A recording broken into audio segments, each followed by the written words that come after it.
All right, fantastic. So this is joint work with Franziska Tajau and Chenxi Wang, and it's called Insurance Advice to Facilitate Trade, Evidence from a Lab Experiment.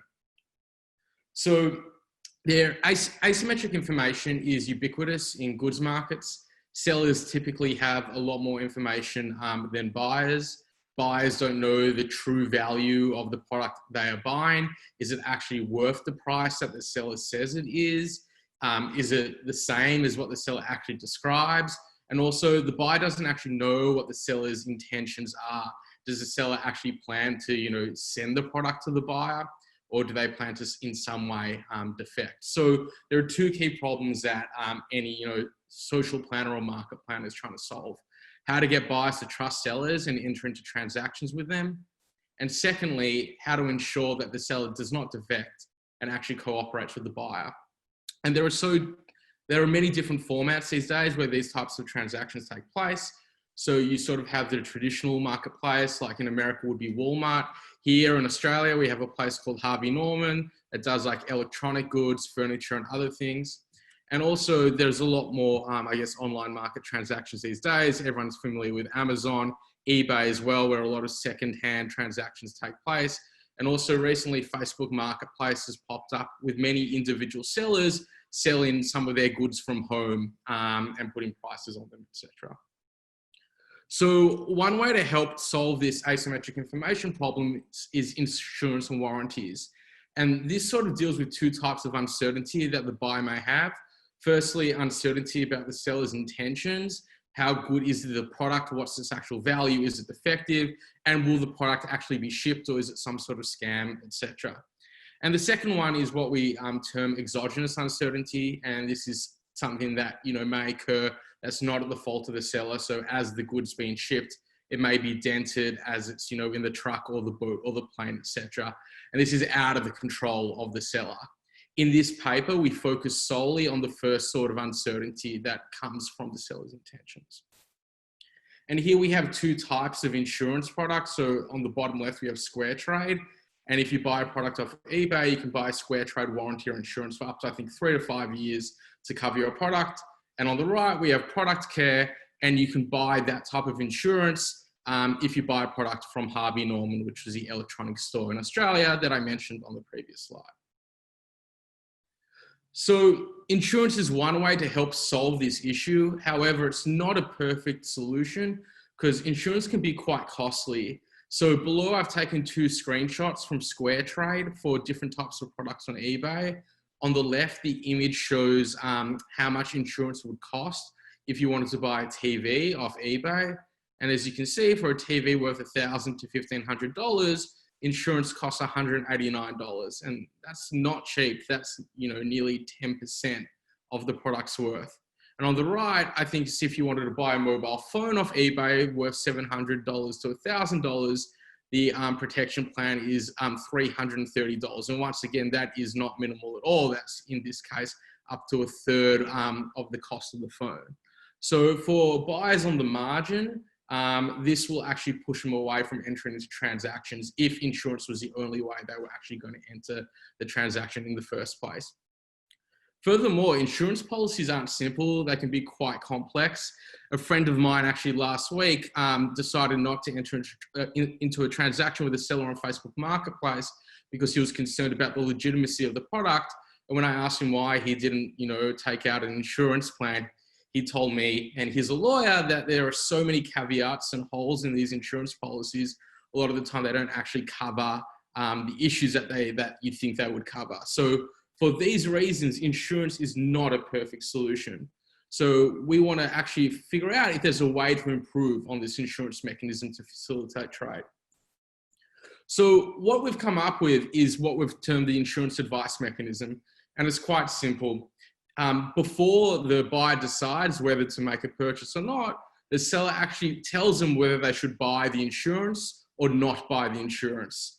And we believe that if this takes place, the seller will actually have to tell the buyer that they shouldn't buy the insurance, and that will actually increase the likelihood that they are more cooperative. And this could be for a few different reasons. And I just want to, emphasize we don't actually specify which mechanism is at play here, but rather there's a few different mechanisms that could result in the seller being more likely to cooperate when they say to the buyer, you should not buy the insurance. The first one being guilt aversion. If the seller tells the buyer that they shouldn't buy the insurance, it may change the buyer's expectations of the quality of the product, or the seller not, deceiving the buyer and actually giving them the product. And with the change of these expectations, if the second order belief of the seller changes and they now believe the buyer expects them to, deliver the product as they say it is in the description, etc., then if the seller defects, they'll actually feel guilty and they'll receive, negative utility because of that, and thus be less likely to do so because they want to avoid this guilt. Another reason could be social accountability. And this is not because of what the buyer believes or second order beliefs. Rather, the seller just feels that they're more responsible for the buyer's outcomes because they're more involved actively in the decision that the buyer's now made. By telling them that they shouldn't buy the insurance, they feel more responsible once the buyer buys a product. And lastly, kind of similar to social accountability, we have cognitive dissonance. So if the seller says one thing, which has implications for doing the right thing, and then takes an action of defection, of screwing the buyer over by giving them a lemon, or by not giving them the product at all, then they'll actually, get negative utility because of this cognitive dissonance, or the cost of removing this cognitive dissonance by holding false beliefs becomes costlier. So in both cases, they'll actually be less likely to defect and be more likely to cooperate with the buyer. So these are three mechanisms in different forms showing why this insurance advice mechanism may be able to facilitate trade. And on the buyer side, just simply if the buyer has the belief that sellers are more likely to cooperate, they'll be more likely to enter into transactions with the seller. So we believe that this simple insurance advice mechanism could actually facilitate trade by increasing buyers entering into the marketplace and increasing the likelihood that sellers are more cooperative. So our two main research questions are, can this insurance advice mechanism increase the amount of buyers who enter into transactions with sellers? And are sellers more cooperative under the insurance advice mechanism? So our experimental design, we use a buyer-seller game, which is modified from Bolton et al. And Lingfang and Zhao. And the buyer starts in this buyer-seller game, and they can make three different actions. They can choose not to buy the product. And as we can see, that just ends the game. The buyer and the seller both get nothing, and that's it. Or they can choose to buy the product or buy the product with insurance. And in both cases, if either of those two things occur, then the seller can decide whether they want to ship the product or not ship the product. And as we can see, for the seller, whose points is in the second, that it's always better for them not to ship the product because the cost of delivery does not occur when they don't ship the product. So it's in this control setting, it's always in their best case to not ship the product. Okay, so we have two main treatments. We have our control, which was just the game described on the previous page. And we have our insurance advice treatment, where an extra stage is just added before, where sellers have to offer one of two pieces of advice to the buyer. They either advise the buyer to purchase the insurance, or they advise the buyer to not purchase the insurance. And they have to offer advice. They can't avoid to do so in this stage. The experiment was conducted at Monash University. We had 204 participants across 16 sessions. Participants played 10 rounds of this buyer-seller game. There was random anonymous matching, and each round of buyer was matched with a different seller. At the end of the experiment, one period was randomly selected for payment, and the average earnings for the experiment were $20 and 28 Australian dollars. So in our model, we assume in the control state, we assume actually in all states there are two types of sellers, and buyers do not know which type they are matched with. We have the G type, who always ship the product when the buyer buys it. And we have the S type, who makes their shipping decisions strategically. So if there's no psychological cost involved, they will never ship the product. And the probability of a good type and the probability of a strategic type is equal to 1. So the buyer's expected payoff when they purchase the product and purchase the product with the warranty are over here. And quite simply, with the assumption that the insurance price is small enough, this actually simplifies to a situation where Buyers will buy the product only, buy both the product with the insurance and buy nothing at all. And that just simply depends on their belief of how likely they are that they're facing the G type and the S type. So I won't get too more into that, but in the control group, we expect to see all sorts of behavior happening from the buyer and different types of behavior from the seller, depending on which type they are. However, in our insurance advice treatment, the type S seller, so our strategic type, incurs a psychological cost alpha if they advise not to buy the insurance and the buyer does not actually purchase the insurance and / the warranty, and then the seller does not deliver the product. And that's for the reasons that I brought up on the previous slide, one of these potential mechanisms. And if the psychological cost is more than the cost of delivery, the S-type seller will actually ship the product. And we show using the solution concept of a weak perfect Bayesian equilibrium that when alpha is more than the shipping cost D, we find one equilibrium, which is a pooling equilibrium where both sellers advise to not buy the insurance, buyers purchase the product without the insurance, and both seller types actually ship the product. So this allows us to derive our main hypotheses. Hypothesis 1, in the insurance advice treatment, sellers will advise the buyer not to buy the insurance. Hypothesis 2, buyers are more likely to purchase the products in the IA treatment than the control treatment. And hypothesis 3, sellers are more likely to ship the product in the insurance advice treatment than the control treatment. All right, so let's get into the results. So supporting our first hypothesis, here we're looking at what advice does the seller actually give in the insurance advice treatment. And we can see that most of them are telling the buyer not to purchase the insurance. In the first round, it's 65% only. But as we can see, as the sellers become more accustomed to how the game works, they learn over time that the best thing for them to do is actually to advise the buyer not to purchase the insurance. So we can see in the last period of the game that more than 90% of sellers are actually advising the buyer not to purchase the insurance. As we can see here, we're comparing the buyer's purchasing decisions in the control treatment versus the insurance advice treatment. And there's a significant increase in the amount of buyers actually purchasing the product in the insurance advice treatment, where there's around 15 percentage points more buyers purchasing the product. And this is statistically significant.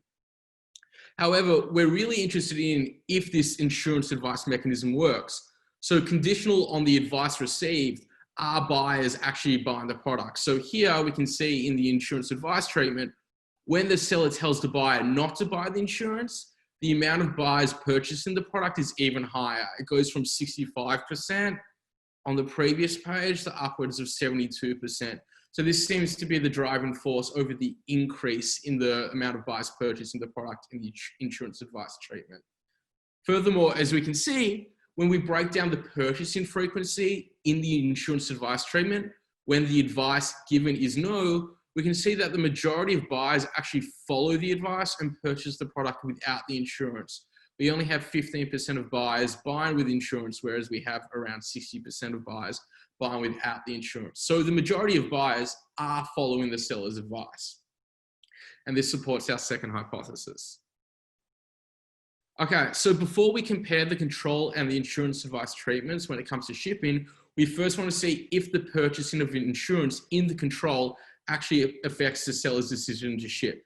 Because one might think that if the buyer purchases the insurance, sellers may be less likely to ship because they'll feel less bad about the buyer's outcomes because they receive their payment back because they're insured. However, we find there's no difference in the control between shipping if the buyer purchases the insurance or doesn't purchase the insurance. So from that, we can show that any change in shipping between the control and the insurance advice treatments comes from our mechanism rather than just purchasing insurance or not purchasing insurance. So now when we compare our two treatments, we can see that there's a large increase in the amount of sellers deciding to ship the product in the insurance advice treatment compared to the control. In this case, it's around a 20 percentage point increase and is statistically significant. Once again though, before I get into that, we can actually see if we look at every single period, all 10 periods throughout the game, in every single period, the sellers are more likely to ship the product in the insurance advice treatment than in the control. So I think sorry to interrupt. You have 5 minutes, including questions. All right, thanks so much. I'll be done in a couple of minutes. Yeah, so we can see that this emphasizes how strong this result is. And once again, we want to see if this is due to the insurance advice mechanism. So when the shipping decision, so we want to see what the shipping decision is when buyers follow the advice not to buy the insurance. And we can see that this is quite high on the right here. 70% of the time that buyers follow the seller's advice not to buy the insurance, that the seller will ship the product. So this seems to be the key force in driving this increase. I'll skip that. And we want to see, does this insurance advice mechanism increase market efficiency for both buyers and sellers? And as we can actually see here, it actually makes both buyers and sellers significantly better off compared to the control. So we argue that this simple mechanism increases market efficiency. So we have 2 follow-up treatments. I don't think I'll have time to get into them fully here. We wanted to add some complexity to I guess the framework. When you go into a store, sellers don't just simply, give you advice whether to buy insurance or not. Usually the buyer has to ask the question first. So we ran a treatment where buyers request advice from the seller if they want. And we ran another treatment where sellers cannot see the buyer's insurance choice, only the product purchase choice. And while I don't have time, it seems to get into both of those here. It actually shows that this insurance advice mechanism is robust, and it actually increases both the amount of buyers who purchase the product, and as you can see here, the amount of sellers who ship the product compared to the control in all the treatments. So before we get to any questions, I'll just conclude. Summarize that insurance warranties help solve the asymmetric information problem in buyer-seller markets, but are clearly imperfect. In this paper, we run a lab experiment to investigate whether third-party insurance advice from the seller increases the efficiency of buyer-seller markets. By having the seller offer insurance advice to the buyer, we find that more buyers are purchasing the product, more sellers are shipping the product, and this results in an increase in market efficiency.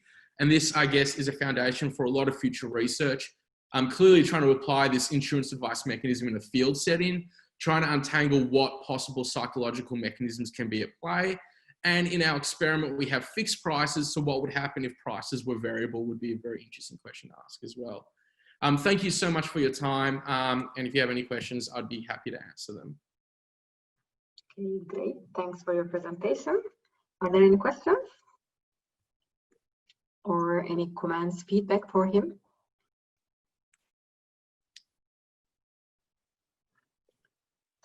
Let me check the chat.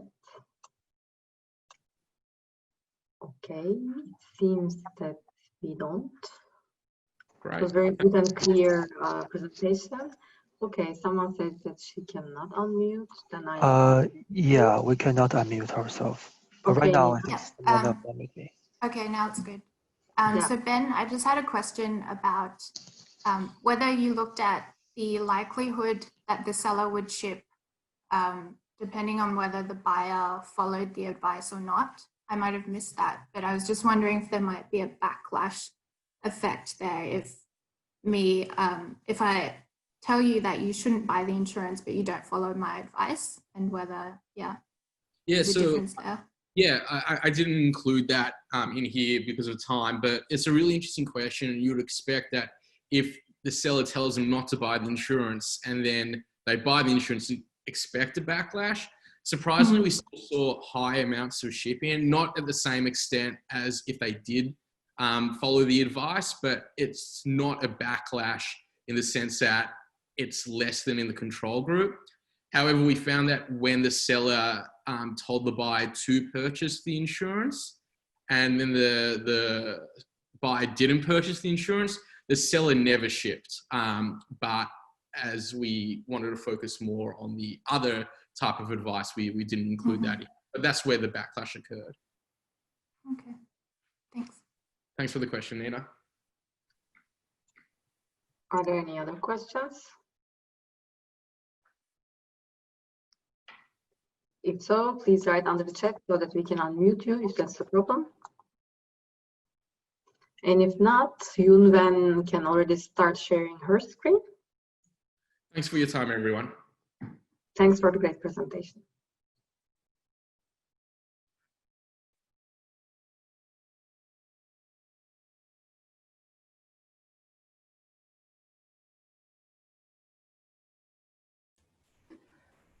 Okay, I have shared my screen. Could you see it? Yes, we can. If you want, you can make it full screen and then start. Yeah, okay, let's start. So you will have around 20 minutes and I will let you know when you have 5 left. Okay, thank you. Great. Hello, everyone. It is my honor to participate in the conference. I'm Yu Wenhe, now a PhD student at Tsinghua University, and my research areas are behavioral economics and experimental economics. Today, I would like to talk about one of my working papers joined with Jamie Lin from Chinese University of Hong Kong and my supervisor Jie Zheng from Tsinghua University. Frankly speaking, our paper aims to answer the following question: how do individuals form their beliefs about state and make their decisions accordingly when provided with information about other individuals' beliefs and decisions under the same situation? We know some knowledge-relevant decisions are challenging to verify or refute on the spot, especially in such a digital era. The ubiquitous online news and forums have expanded people's access to others' opinions. In these cases, the assessments of other people may be heavily used by decision makers in making their own judgments. Numerous studies have demonstrated that groups can outperform the average and even the best individual response, no matter on problems, on facts, or on the predictions of the future, which is the so-called wisdom of the crowd effect. Many algorithms which have the potential to better extract wisdom from the crowds have been studied. For example, weighting judgments by individuals' knowledge, proposed by Brodescu and Chen, 2014, or choosing the answer that is more popular than expected, proposed by Prelak, 2017, and many others. However, these algorithms are not guaranteed to succeed in reality because the actual decision rules used by individuals have not been tested empirically.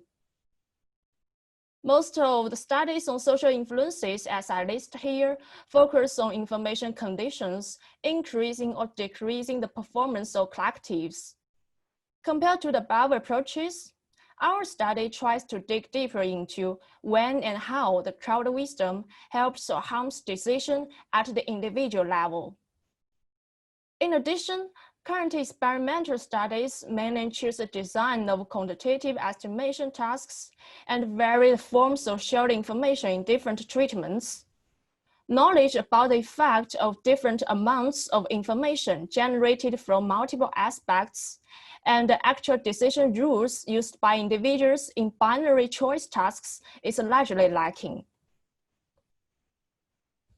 We address this important issue by implementing an experiment using 50 true or false trivial questions.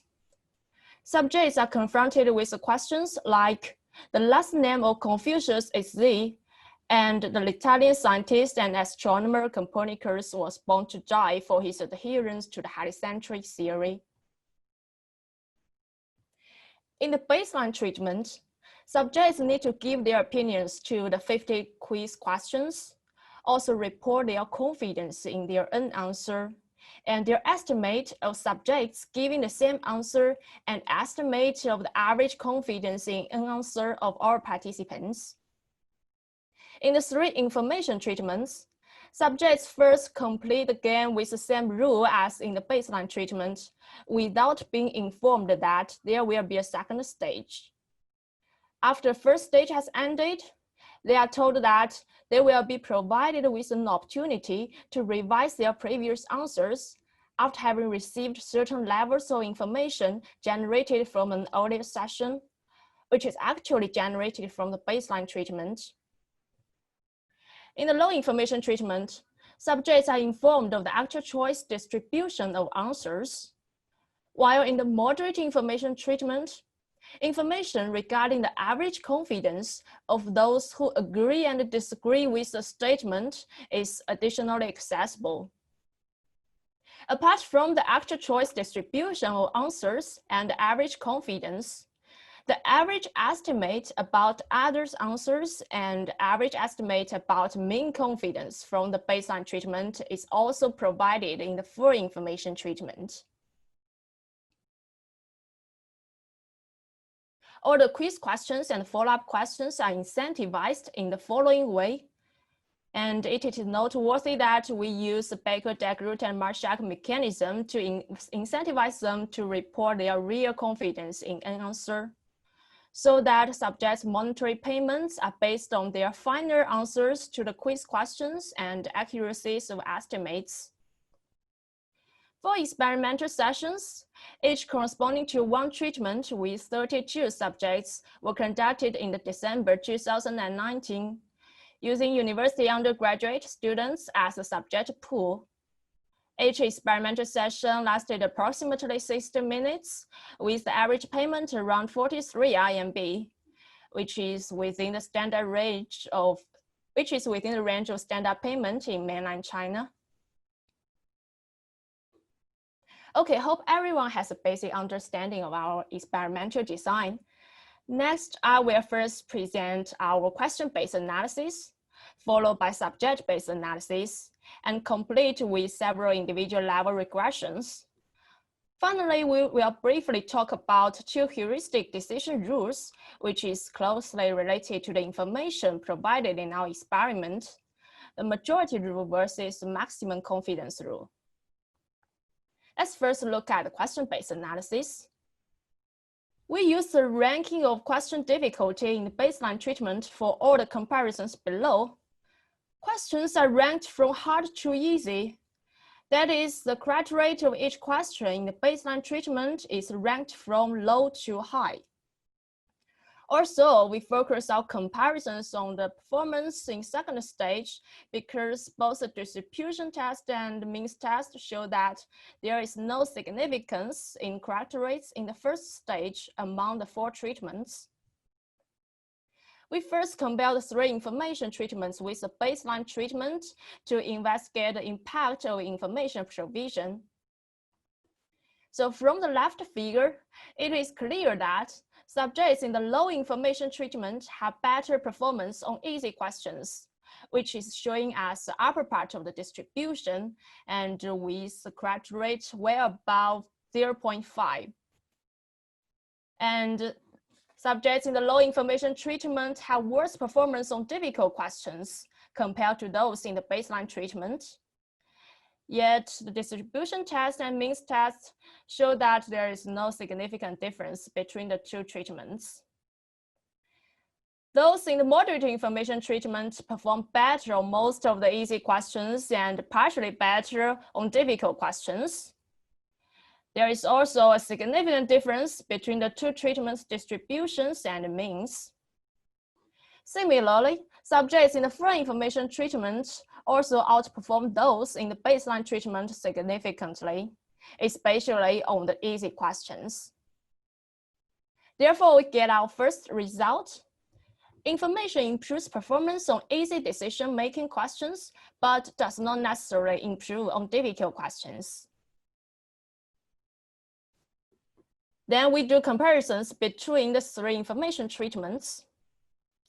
We can observe that subjects' performance on easy questions is quite close among the 3 information treatments. However, the moderate information treatment yields the best performance on difficult questions, followed by the full information treatment. Therefore, subjects in the moderate information treatment have the highest average correct rate compared to the others. The second result tells that the moderate amount of information yields the best performance, mainly due to its contributions to the improvement on hard questions. The distributions and means comparisons at the subject level are quite consistent with the question-based results. That is, subjects in the information treatments generally have better performance than those in the baseline treatment. In this figure, subjects are ordered by their correct rate in the first stage in each information treatment. We also subtract the mean of correct rate of the baseline treatment to get the relative correct rate of each information treatment. We find that information mainly improves performance of subjects with relatively low knowledge levels, which is showing as the bottom part of the distribution. Besides, compared to cross-information treatments, the moderate information treatment offers more help to those with relatively low knowledge levels. And the full amount of information offers more help to those with moderate amount of knowledge levels than the low amount of information. So we come to a conclusion that information mainly improves performance of subjects with relatively low knowledge levels, and they benefit most from the moderate amount of information. We complete with the individual level regressions. We conduct logic regressions, so the binary outcome of a subject giving the correct answer to a question in the second stage on his self-reported information and the revealed information variables. It is intuitive that the higher the confidence level, the higher the probability to give the correct answer. And it is validated that performance is significantly best in the moderate information treatment compared to others. The pooling regression results also reveal a negative relationship between the percent agreement with an answer and the accuracy of answers, which is further strengthened by information provision.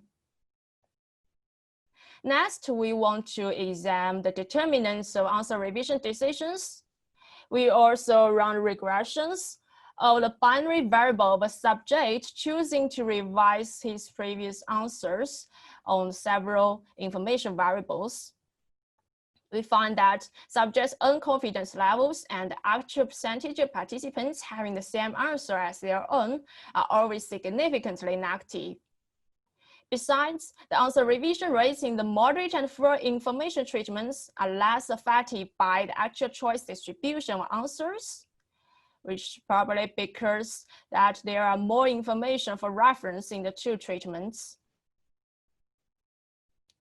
Okay, finally, we briefly discuss two heuristic rules, the majority rule and the maximum confidence rule. To test whether they are taken and which one is more commonly used, we construct two indicator variables at the individual level. The variable is majority equals to 1 if the percent agreement with its original answer in the no information treatment is at least 50%. That is, we regard an answer to be the majority answer if the percent agreement with it is at least 50%. The variable group confidence is lower equals to 1 if the average confidence level of those who share his own opinion is strictly lower than that of those who hold opinions differing from his own. Therefore, an answer is regarded to be the maximum confidence answer if the average confidence level of those who agree with it is not lower than that of those who disagree with it. This figure depicts the accuracies of the two rules. The value 1 in the y-axis indicates that the specific rule gives the correct answer, and the value 0 indicates that the specific rule gives the incorrect answer. It is clear that the majority rule only succeeds on half of the questions. It yields a correct rate of 52%, suggesting limitation of this approach in esoteric problems. In contrast, the maximum confidence rule is quite robust on easy questions and difficult questions. It yields a correct rate of 68%, which far exceeds 98% of the subject's original performance. We also run logic estimations for the three information treatments separately. Our first finding is that adding the variable of the actual choice distribution or the majority indicator can largely improve the stated R-square. In the moderate information treatment, the average confidence of the participants who share the same answer with the subject and of those who do not are also influential. We also find that subjects in this treatment take both the majority rule and the maximum confidence rule into account. The odds ratio of revising from the minority answer to majority answer, or revising from the lower confidence answer to higher confidence answer, is both around 12. In the free information treatment, the coefficients of other respondents' estimates are all not significant, which could probably because the information complexity and the limited attention leads subjects to engage in information reduction.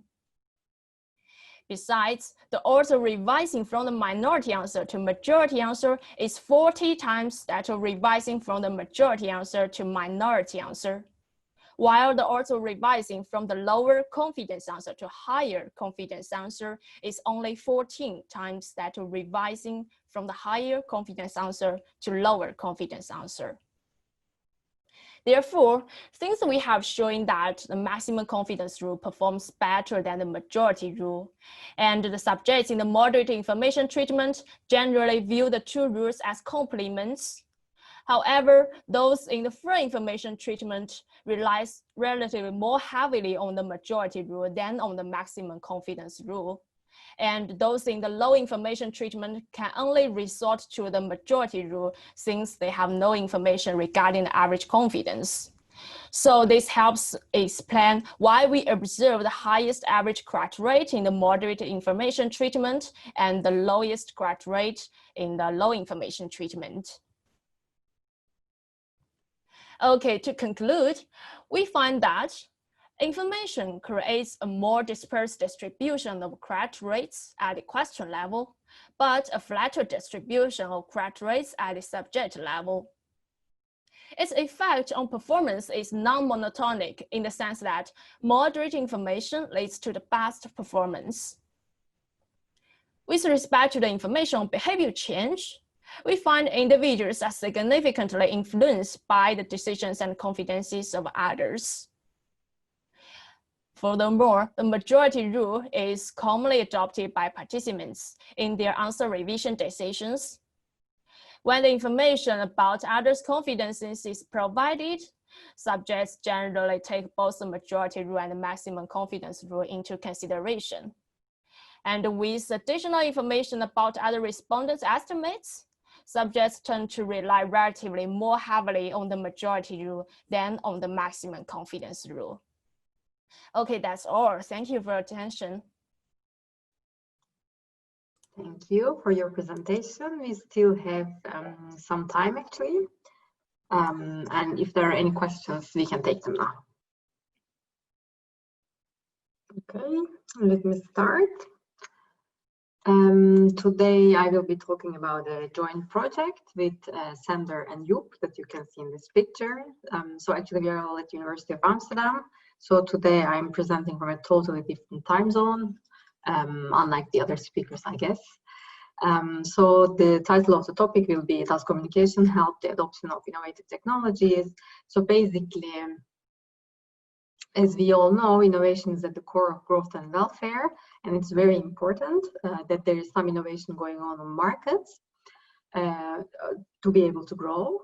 And European Union invests around 2.7 billion euros on research and innovation programs, which are like called Horizon 2020 or 7th Frame Program. And yeah, I'm sure that there are very similar institutions granting a lot of money in the US and in other continents also. However, it is well documented that actually the take-up of the firms of the new innovative production technologies is much slower than the pace that is supported by the technological progress. What I mean by this is that so technological progress is pretty fast, that there are always some new innovative technologies. However, firms in the industry just fail to take up these technologies quickly, but actually the take-up rate is rather slow. So firms hesitate to experiment and adopt these new technologies, and possibly due to the free-riding incentives in competitive environments. There might be possibly other channels also, But this is one of the channels, and that's the channel that we would like to concentrate on this paper, which causes actually some underinvestment underinvestment for these new technologies, and this is actually socially suboptimal, right? So basically, firms are waiting each other to adopt the technologies so that they can see whether it works or not, but this is causing firms in general to delay the experimenting with the new technologies quite a bit, and that results in socially suboptimal welfare levels for society. And the question that we ask is how to overcome this market failure, and could communication actually solve to overcome this failure? This is our question in this paper. Basically, just imagine that we are in a market and there are some firms on this market, companies, and there is also some technological progress going on.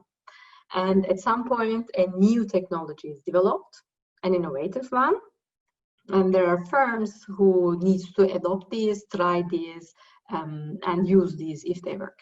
However, before you try a very new technology, actually there's some uncertainty that this company or the firm is facing, and this uncertainty is in the dimension of demand from consumers. So basically it might be that maybe for whatever reason, the consumers don't like this new technology or this new product, and they are not buying those products, right? So that the firm is actually facing quite some uncertainty in terms of payoff. And given this situation, actually companies are waiting for each other to make the first step, invest into this technology, try it out, and they are kind of staying out to see whether it works or not. And then if it works, then they would like to invest into it. And the critical properties of the setting is that all companies are benefiting equally from these lessons. So if one of the companies is trying this out and seeing that it works, or if it doesn't, then this lesson is readily available to everyone at no cost, and this lesson is the same for everyone. So basically, additional trials are not yielding any more benefits. In some sense, this is similar to, this is like a social dilemma situation, right? And the costs that are incurred by the companies who does the earliest investment. So in the following sense, if firm A is adopting this technology and trying it first, then this firm is paying the cost basically regarding the uncertainty of the demand, right? However, all the other firms are free riding on this information, on these lessons from this trial. And what's also important is that benefits are decreasing over time because products and technologies can become outdated. So basically, when the lessons from a risky investment is public good, as in the example that I just described, players are waiting for others to invest and see the results, and this whole case results in a social suboptimal outcome. And this could be applied to many other settings as well. Let's say that I'm staying at an apartment with my housemates, and there's a new pizza place, and everyone is waiting for each other to try out whether they have good pizzas or not. And the one who tries out first is going to pay the cost, in the sense that if the pizza is not good, this is going to affect that person only.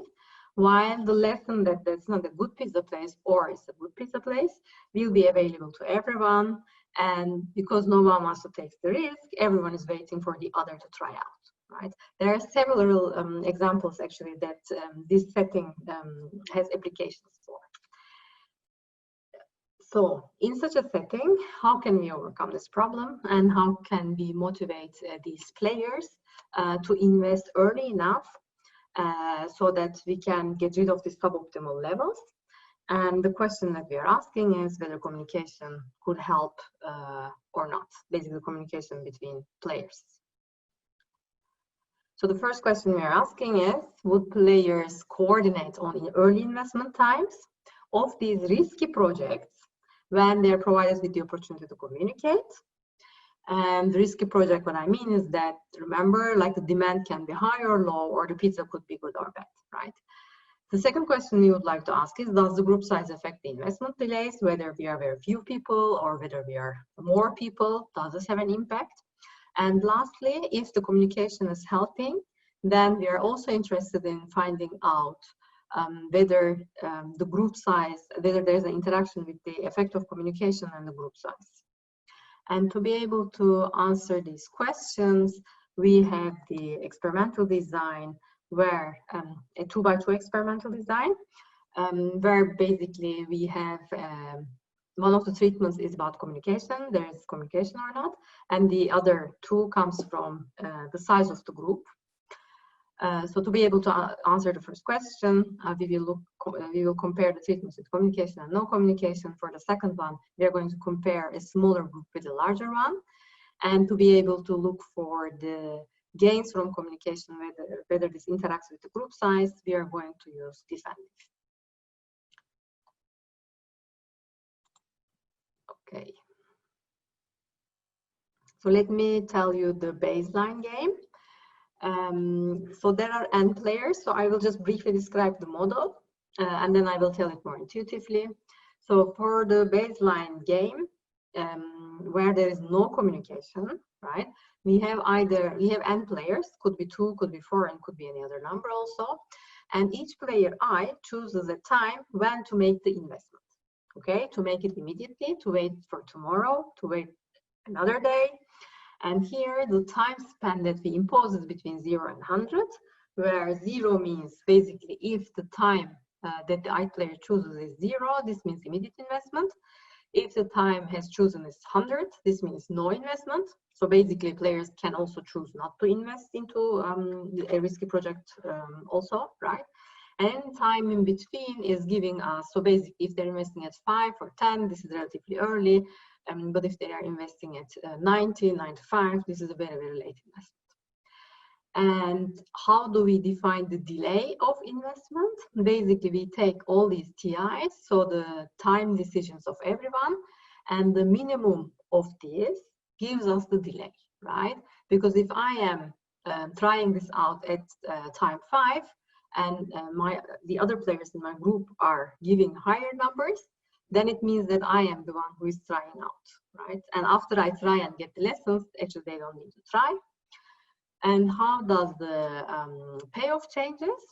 Basically, the one with the minimum time, so the one who is investing first is getting the benefit, but also paying the cost, and everyone else is getting the benefit, right?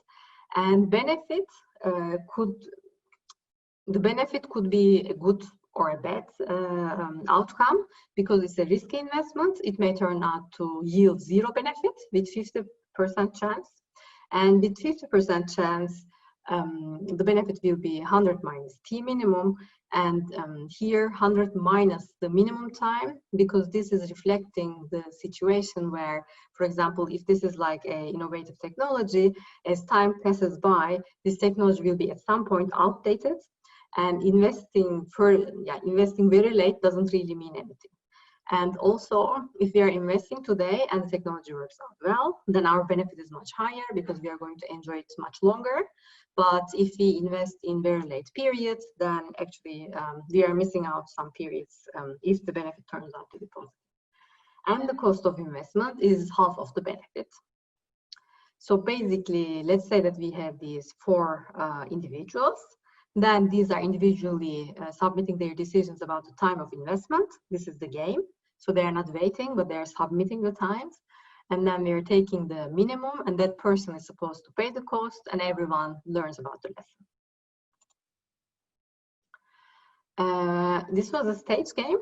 And in another treatment with communication, actually we are adding a communication stage prior to this baseline game, which is exactly the same. There will be a stage 1 where all the players are asked whether they would like to communicate with the other players or not. And the ones who are saying yes are going to a free chat screen where they can just talk and communicate and try to coordinate, while the others will be out, and the others are not going to see what these guys are talking, of course. And after the time is over for these communicators, everyone is supposed to give their decisions. So if this chat group makes a consensus and they agree on an outcome, they're going to choose the time together at the same time. And maybe they cannot agree, and then they're going to give their decisions individually. And the players who decide to be out of the chat are giving their individual decisions as if in the previous game. So they're directly then playing the stage game, right? So yeah, there are several cases. It could be that 4 of them are chatting, or maybe no one wants to chat, and then everyone is just submitting their individual decisions. And in this case, we are back to the baseline game. Or it might be that some people are chatting and some are out. That's also possible. And again, we calculate the TI in the same way that we are taking the minimum time that is submitted. So assuming that the people who are chatting are agreeing on a number together, then we take this number as one entry, and then we take the time decisions of the other individuals and look for the minimum time. And how does the payoff changes? So benefit and the cost are exactly the same. The only difference is that here, if the chat group agrees with each other, then they're going to share the cost. Okay, because if there are, let's say that there are 3 firms who agree to try out this new technology together, then the motivation behind this is sharing the cost of demand uncertainty, if you like. So let me talk about the design and the procedure. We have a 2x2 design where there's communication or not, and the group size is also changing, whether it's 2 or 4. The game is played for 40 times, where actually they are playing in group size of 2 in odd periods and group size of 4 in even periods. So this is a between subject design, if you like. And in every period, we use random rematching so that they are not playing with exactly the same people. And there will be 10 matching groups per treatment. On the screen, they're given the payoff calculators so that they can enter hypothetical values and see the payoffs, basically, because probably it's not very easy to calculate for the subjects. And we have, of course, lots of check questions at the beginning to see their understanding, whether they really understand the game. And after they play every round, they're getting feedback about the previous round, basically the choices and the payoffs of everyone, and also whether the project was successful or not. Okay, and yeah, they see this in every period, basically. And how about the free chat? In the communication, they're using free chat. So, first of all, we ask them whether they would like to chat or not, and if yes, then they go to the free chat. They can use any words they want. They can talk freely for the time given, and then they go to the investment stage, basically. And what do we find? So when we look at the average delay, this is the T minimum that I have been describing. In group size of 2, it seems that communication is helping quite a bit. And in group size of 4, it's somewhat helping. Okay, it's in the same direction, but the difference is really little. Okay, not really significant, while this difference is significant. When we dig a little bit deeper and look at a bit more in the first quarter and the last quarter separately, then what we see is that actually communication is working very well in the first quarter for both group size of 2 and 4. However, in the last quarter, the effects are actually getting much smaller. The difference is getting much smaller, so that the effect of communication is vanishing over time. Yeah, and actually it vanishes so much in group size of 4, looking at this and this, and in the aggregate, actually we see an insignificant effect of communication. Then the question is, why is it so? Why, with group size of 4, the effect is vanishing over time? What's happening? To be able to answer this, we dig a little bit deeper. And here in this figure, I depicted the individual investment times, not like delays, but individual investment times. In the upper panel for group size of 2 and in the lower panel for group size of 4. And here actually, basically I'm depicting the distributions. So these very light ones are any choices between 11 and 89. So these very dark bars are very high choices. And these mid blue ones, the ones in the bottom, are very low, very quick investments, if you like. So what we see is that actually over time, the choices are getting quite bimodal. So people are either going for very early investments or they're going for very late investments. For the very late periods, the in-between category is almost completely gone. Yeah. And for communication, of course, the gap is closing much more, while for no communication, still it's getting bimodal, but much more slowly. Okay, so one information that we have is that people are either going for very early investments or very late investments. Here, what I depict is the cartel formation and stability. So basically these group chats, right? Whether when they are formed, how often are they formed, and also whether they break up or not. And so in the upper panel, it's again for group size, sorry, in the left panel, it's for group size of 2, and in the right panel, it's for group size of 4. And here in the upper part, what we see is that these darker bars, this is again like the distribution over the course of the experiment. The darker bars are the ones who opt for chat, so they don't want to chat. And in the lower figures, the darker bars contains no chat, but also the dissolved groups, in the sense that the groups who chatted but couldn't agree upon a common decision. So what we see from these figures, which is quite dramatic, I would say, is that with group size of 2, actually half of the subjects, around half of the subjects, don't even want to chat, even though chat is free. And with group size of 4, what is striking is that there are many people who are chatting because these darker bars are much little, right? But here there are a lot, which means that actually they chat, but they can't agree basically. Yeah, so they are chatting. They communicate with each other. However, at the end of the day, they are not able to agree upon a common decision. And this is actually quite explaining the results that I showed you at the beginning for group size of 4.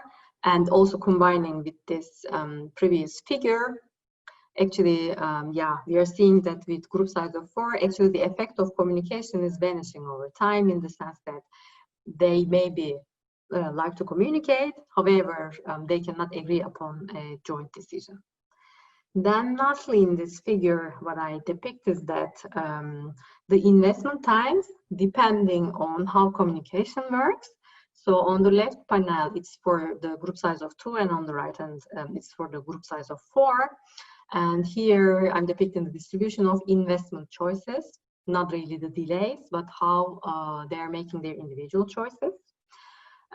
Here, the red bar is the average investment choice in no communication treatment.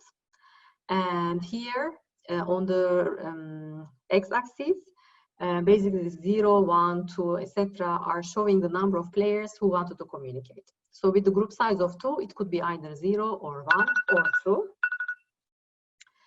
And with group size of 4, it could be either 0, 1, 2, 3, or 4. Maybe everyone wants to communicate. And here what we see is that actually the people who don't want to communicate, here this bar, here this bar, and here these blue bars, they are submitting very high numbers, right? And even higher numbers than no communication benchmark treatment, right?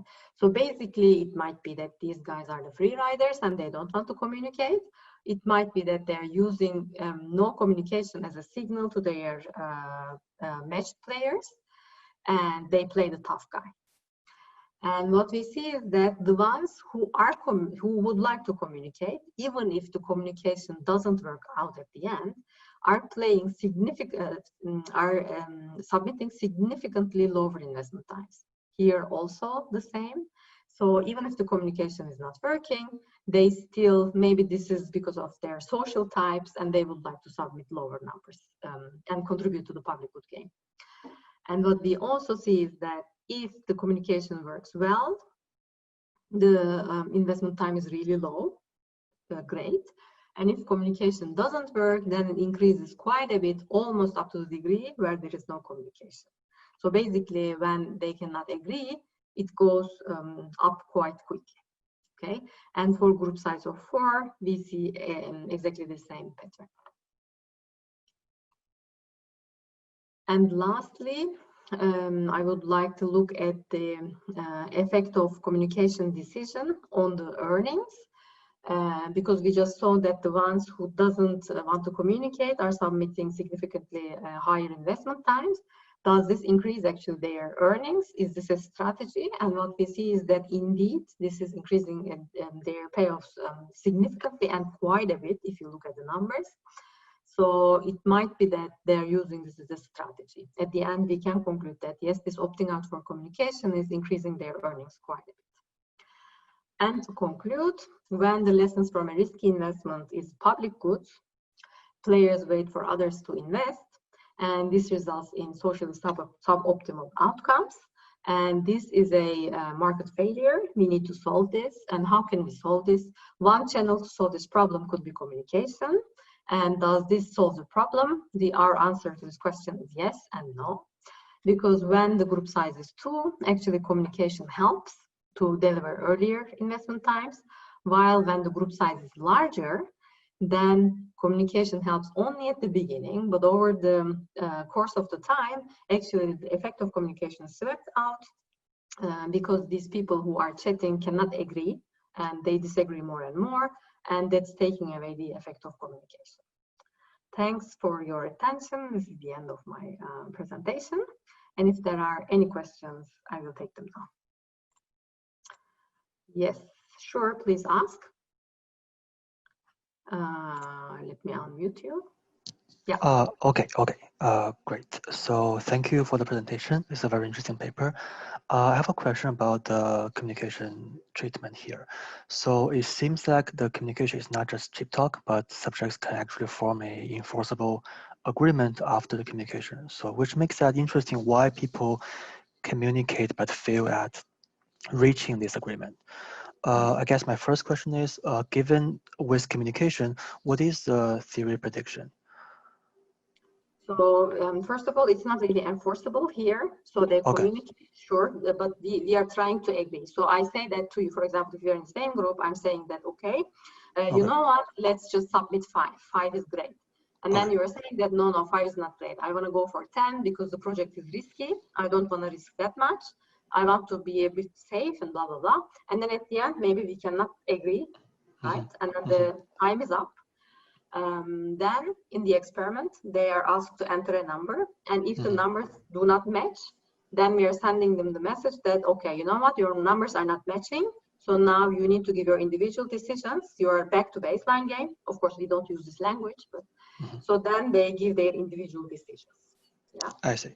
But so if they have an agreement, let's say if both of us want to bid to set 5, is this enforceable in the second stage? Then you are entering 5, it matches, great, this is the final decision basically. That's it. I see. You get your payoff like that. You are not asked that. Yeah. Okay, so I was also wondering what happens to those people who fail at reaching agreement. So how do they communicate? Do you have any idea what kind of things people say when they communicate? So basically, when they communicate, what's your question exactly? If they cannot agree, then they get the message that there was no agreement. Yeah. So what did the question I have is what did they usually say when they fail at reaching this agreement? Yeah, but then they okay. So so there are several things that could potentially happen. It might be that the time is up, so that we couldn't agree on anything, and then. I was thinking, oh, he was saying 10, so let me enter 10. And maybe you were saying, she was saying 5, so let me enter 5. And then still there is no match, right? Okay, I see. It might be that we couldn't use the time very wisely, or there might be several reasons that there might not be a match, basically. And whenever there is no match, they cannot speak further. So the chat is over and they have to give their individual decisions. And the theoretical prediction is that, of course, the communication would help in both with group size, small group size and large group size too. That's the standard theoretical prediction. Okay, got it. Thank you. Yeah. Thanks for the question. Any other questions?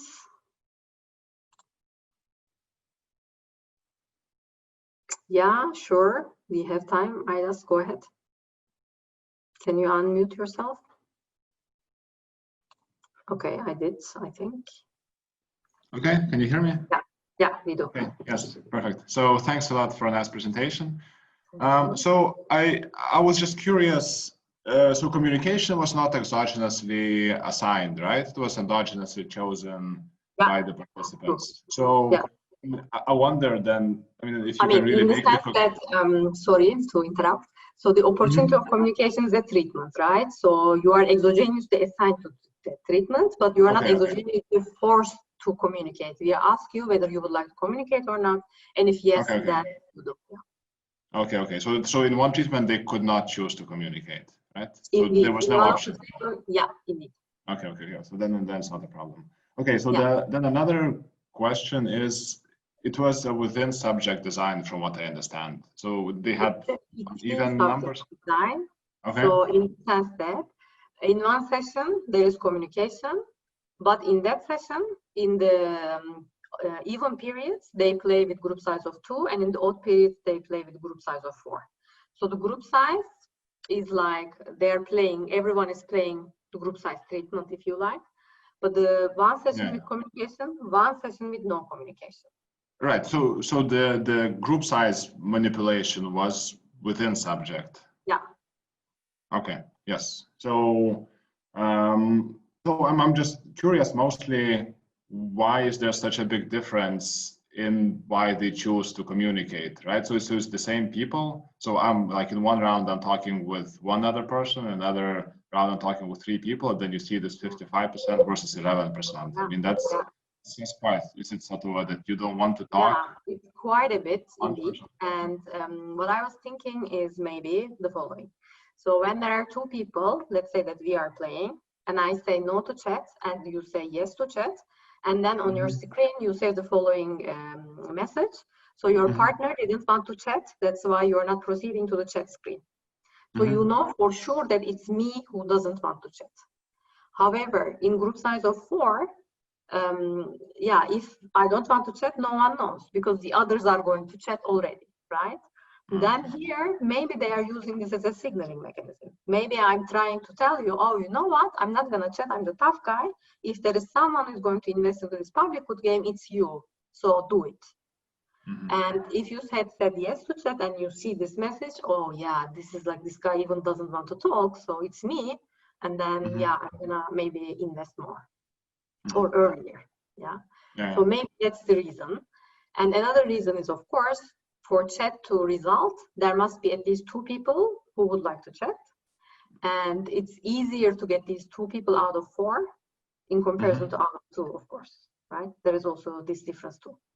But so the percentage is their like willingness, like individual choice, whether to chat or not, right? It's not like whether it was like a successfully agreed chat. No, indeed, individual decision. Okay, interesting. Yeah, thanks. Okay, if there is no more questions, are there any more questions? And if not, we can end our session. When there are more people in one group, they may need more time to reach an agreement. Maybe that is why we see, that could also be potentially a explanation, indeed. Thank you. Okay. So technically speaking, we have 5 more minutes. So if there are more questions to any of the speakers, you are welcome to give the feedback or ask your questions.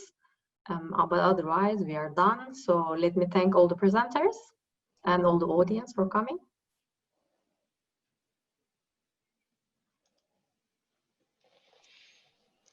Okay.